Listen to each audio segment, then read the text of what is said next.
म बालेन्द्र शाह नेपालको सार्वभौम सत्ता र राजकीय सत्ता नेपालको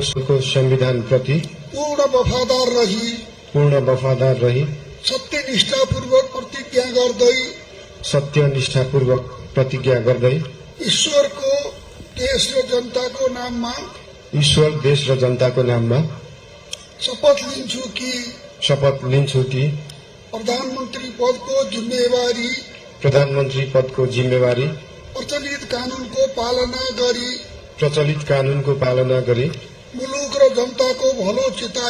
मुलुक र जनताको भलो चिताई कसैको डर नमानी पक्षपात नगरी पूर्वाग्रह वा खराब भावना नलिई ईमानदारीका साथ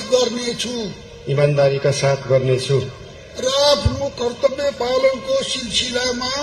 र आफ्नो कर्तव्य पालनाको सिलसिलामा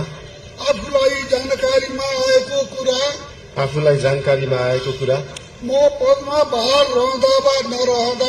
म पदमा बहाल रहँदा वा नरहँदा जुनसुकै अवस्थामा पनि